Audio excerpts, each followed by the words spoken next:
Hey guys, welcome to Facebook Live. My name is Camilo. I'm from Colombia, from Bogota for whoever is watching. And this is my wife. Hi, I'm Elaine, and I'm originally from New Hampshire.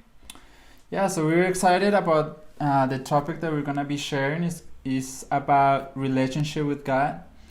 Um, so yeah, I think like sometimes we can have like tabletop or mountaintop moments with God where a relationship is really good, we're like close to Him. But there's times where we have like these valley and low moments with God where a relationship is not as good. So I thought this will be a good topic, because this is not just for whoever who is a new Christian, but maybe for people who also have been in ministry, who has been Christian for a long year, because relationship with God is not an event. It's not a one-time thing and then I'm done, right? A checklist. But it's a journey, right? It's a process. So yeah, we thought that this will be a good topic. Now we have a surprise for today. If you guys, we see 25 or more comments at the end, we'll do a salsa dancing for you guys. I'm kidding, we won't do that, but it would be pretty cool. Maybe next time. So you wanna start us off? Yeah, so Camilo, how was your relationship with God before you did your DTS and then after your DTS? Yeah, I think that's a good starting point. So I grew up in a Christian home. I will go to church, every Sunday. My parents, they told me like good principles, just to be a good kid, and that was Christianity. It was just a Sunday thing, and the rest of the days we like put God in the back of our minds and don't remember Him. But around when I was 15 years old, there was this YWAM outreach that happened in Colombia, and they went to my church for a couple weeks, and that's when I saw that some teenagers and these people, they were just different. There was something that I couldn't figure out what was different in them. So when they left, they never talked to me about, do this or do that. They just live their lives, but just by doing that, I noticed something different. So after they left, I started reading my Bible, even though I didn't understand anything that I was reading. And sometimes, I will read it like right before bed. Sometimes I would rush because I was so sleepy that I just wanted to go to bed, but I would read it. It was like this passion that I started having. Then, 3 years later, I went to YWAM. And it's like all these things that I thought about God, it just threw them down. So I learned that actually I can hear God. Actually I can have a relationship with Him, that He can be my friend. Like this big God can be my friend, and that just blew my mind. And I started seeing Him as a father. Mm-hmm. So yeah, that's how everything started. Yeah, so it sounds like after you did your DTS, you realized wow, Jesus is my friend, and I can have this personal relationship with Him. Yeah, exactly. Mm-hmm. Yeah. Nice. But what about you? How was your relationship with Jesus growing up, and how is now? Yeah, so for me, my relationship with Jesus before I did my DTS was really good. I genuinely wanted to live for Him, whatever that meant. I was ready to go wherever He called me to go. But towards the end of my senior year, I was just really frustrated with life. I was frustrated that I wasn't included in any of the after-school parties or after-school activities, mostly because my moral code had been set in high school and I just didn't get invited to any of that stuff. So growing up, even though I love Jesus a lot, I grew up in lots of legalism. So legalism was a huge thing.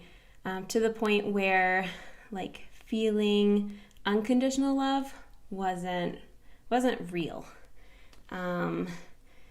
There's a scripture in the Bible that talks about faith without works is dead, and we lived that out to a point where everything was linked to something, and whatever you did, like that's how you earned love. That's how you were accepted. So unconditional love was just not part of my life.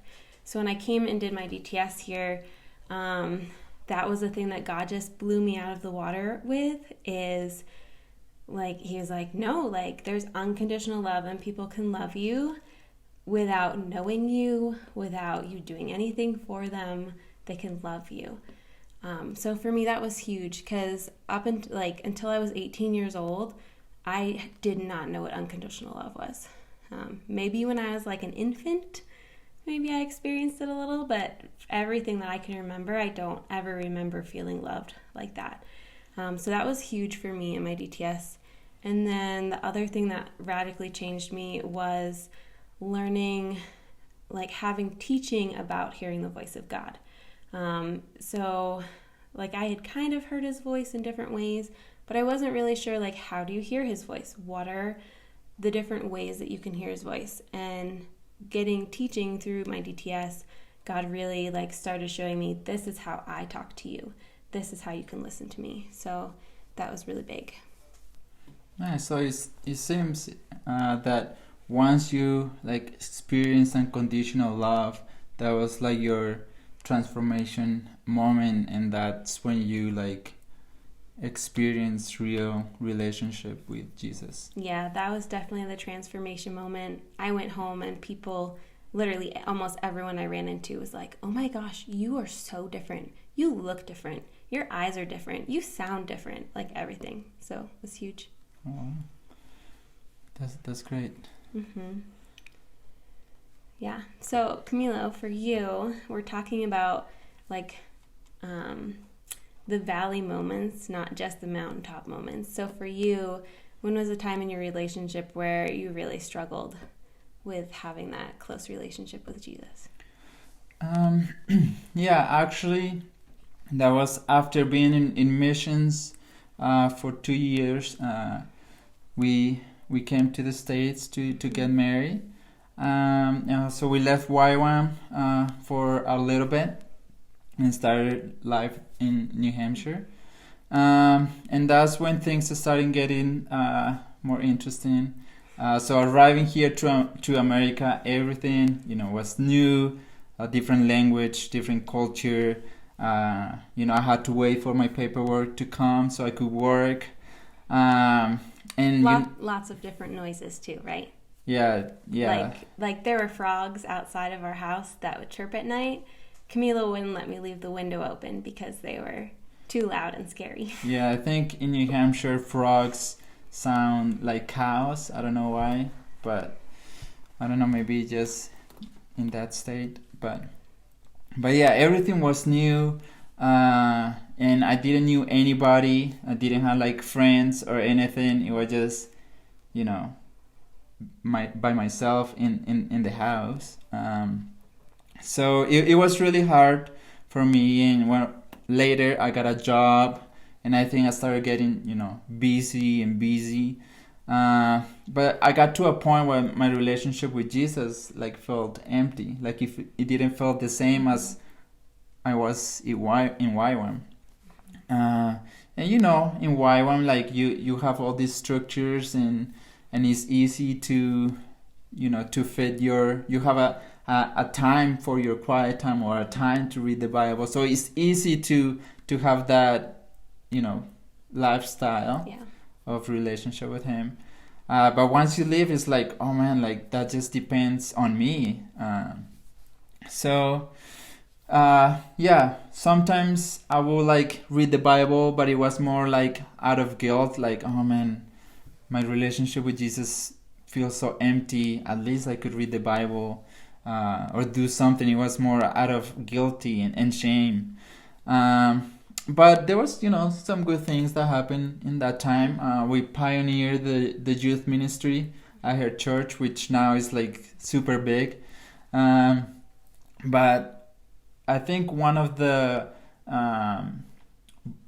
wrong ideas that sometimes we have is, if everything is going good in our lives, we had two jobs separately, and we think, man, life is just going good. We're doing great.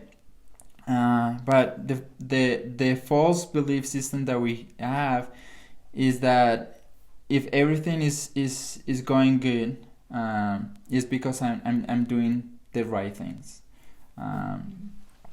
And a person, a mentor in Chile, his name is Tio Cello, which means uncle. I don't know why everyone in Chile calls themselves uncle. Like, even if it's your friend, you call him uncle. It's weird, but whatever.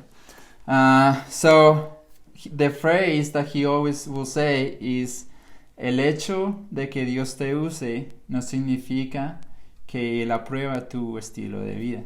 Which means the fact that God uses you doesn't mean that he approves your lifestyle.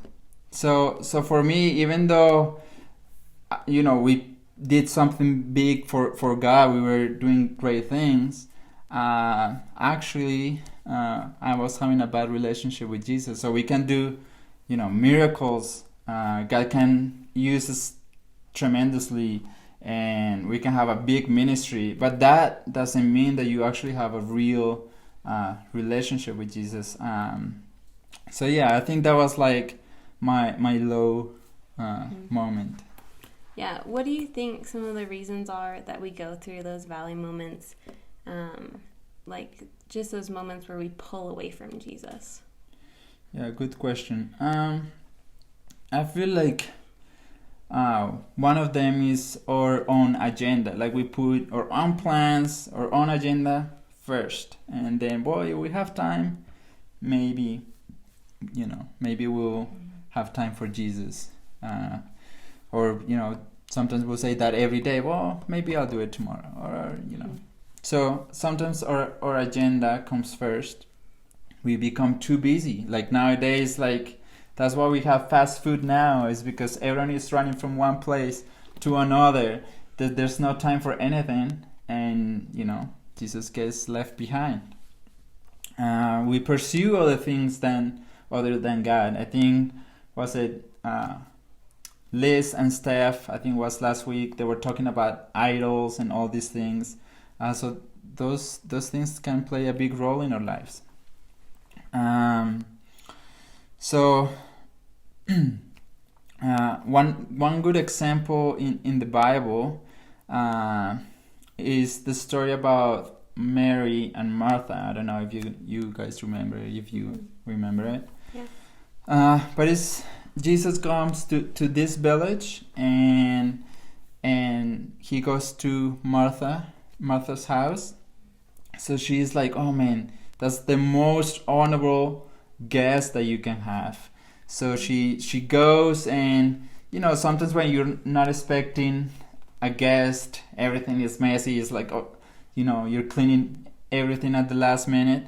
So that's what Mary was doing. She was trying to serve Jesus and have a great experience for him at her house. And then Mary, in the other side, she realizes, oh man, Jesus is here. All I want to do is just sit at his feet and just listen to him. And Jesus said, that's the only thing that matters. Martha was a little bit angry, like, hey, why is Mary not helping me when that's what she should be doing? But there was only one thing that mattered. So yeah, we tried to like fit Jesus into our schedule, right? Mm-hmm. And I feel like Jesus should be the priority, not just trying to fit him into something. Yeah. So I think that's a big reason. Mm-hmm. Yeah, I mean, I think some of the other reasons too is, I think fear is a big one that we pull away from Jesus. A lot of times we have a warped idea of who God is, either from our past or stories that we've heard, or even people taking parts of the Bible and twisting them into things that they don't mean. I think fear can keep us like at a distance in our relationship. Also, like hurts and wounds. When we're hurt by people and we're wounded, that's a big reason to just pull away from Jesus and be like, no way, like this, I'm in too much pain. This is too much for me. I'm just gonna handle this on my own. And then trauma is like something that happens super fast. It's unexpected, like a car crash. Like no one's expecting it. It just happens. And like there are some times where people will experience trauma and be pulled closer to Jesus. But I've also seen times where people that have a solid relationship with him experience a trauma and they just pull away, and they pull away fast and quick. And then storms of life. So storms of life is a little bit trickier because it's not something we hear all the time. But like for you, Camilo, like when your world totally turned upside down in coming to America, like that's a great reason to like pull away and be like, what's happening? For me, when I got pregnant with our first child, I was so sick and like, just so miserable that like at first I didn't feel like I was pulling away because I kept like having conversations with God and like talking to him about my problems. But then as I started looking back, I realized there's all these areas that I was pulling away from him in relationship. So even to go back to some of those things, like the traumas or hurts or storms of life, and be like, okay, God, like, let's talk about this, because I realize I distanced myself from you, and like, let's bring reconciliation to that. Yeah, that's good. I think another reason could be like having bad habits. So yeah. Again, as I explained earlier, like in YWAM, you work around this structure, but when you go back home and you don't have this structure, it's easy to create bad habits. Actually, this week as I was watching this movie, and they say something about like sometimes we get too many things in our head that there's not room for Jesus. And I feel like sometimes that happens to us. So I feel like that one is another big one. Not having discipline, not having someone for accountability. Hey, can we check in each other how we're doing? So yeah, and another one is just spending time with Jesus feels like a checklist. I did it today, but it's not like genuine or anything like that. I feel like, I don't know if you guys maybe are tired already of hearing about like quarantine and people processing stuff, but I feel like this was important to say. In quarantine, I felt, man, there's so much time. I want to do good things. I want to feel good about myself. And I want to spend my time doing things that matter. So I started doing like different things around the house, things that look good. And then one day I think I was talking to you and you kind of stopped me and you say, hey, have you asked God if this is something you're supposed to be doing? And that kind of like shocked me a little bit. And when I went to talk to God, he said, hey, the only thing I want to do is like spend time with you. And that kind of took the pressure off me and said, hey, like, even though I'm doing good things, I mean, that doesn't really matter. Or God wanted me to do it just to spend time with him. So I just wanted to say that. Just to getting close to finish up, I think relationship with Jesus, we can illustrate it as the different stages as there is in a romantic relationship. We even see this type of analogy even in the Bible when God talks to his people in like marriage terms, saying, talking to Israel about that covenant, that commitment, to be faithful. And things like that. So it's not a new concept. There's like 3 stages during a romantic relationship, and that's like friendship, dating, and marriage. So friendship is the learning phase, right? You like getting to know each other.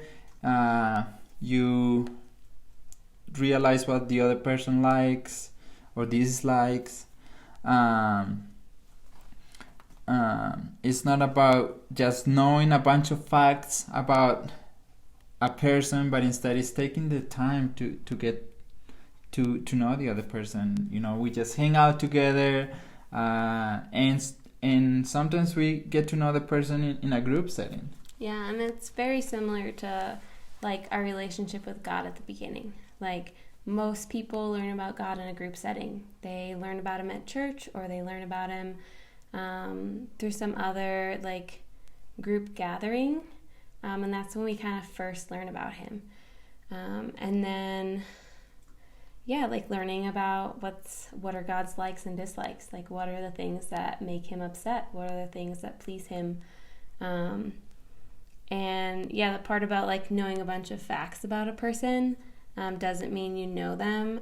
There's a lot of people that aren't followers that will say, oh, I know all this stuff about God, but all they really know is like facts that they've been told about him. They don't know him as a person. They don't know his heart.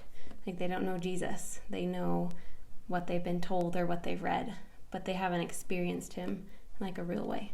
Yeah, I think that's a good point. I even remember someone in my church growing up that, you know, you asked him anything about the Bible and he like will have an answer for it.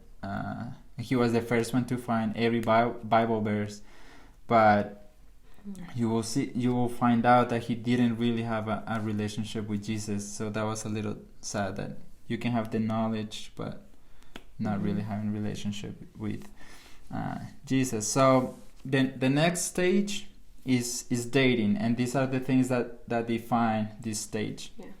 It's when you are more committed to the other person. You're more devoted to the other person, and intimacy starts to form. You know, you start holding hands, hugs, kisses, all these things. You know what I'm talking about. So you start forming all these things, and intimacy just grows and grows. You share more personal things at a deeper level, and it's when trust is formed. Yeah, and I feel like in my journey, my relationship with Jesus, like I really like remember going through this stage of being like, wow, like he really knows me and I can get to know him. And like even going on a walk around the pond, and I'd feel like he would point things out to me or show me different things. And kind of like if you were like to go on a walk with the person that you're dating and like do stuff together. So I think it's really cool that like God has that ability to do something that's personal and like intimate. Yeah, that's really good. Mm-hmm. Yeah, so then our last stage is marriage. So like the promise of togetherness, of always being together, and that commitment. And that's where we see our relationship with God really take hold and really be strong and firm. And it's one of those like, no, like I'm committed to him. He's committed to me. I feel safe and I feel like I'm in a place of trust. So it's a place of total intimacy. The deepest level of trust. Mm-hmm. One of the traps, though, that's really easy to fall into is this idea of like, oh, because I'm married, like I don't need to invest in this other person as much. I know for Camilo and I, like we have 2 kids, very high energy, love to run around like crazy. And it gets tiring to try and invest in another person when you're already like have no energy.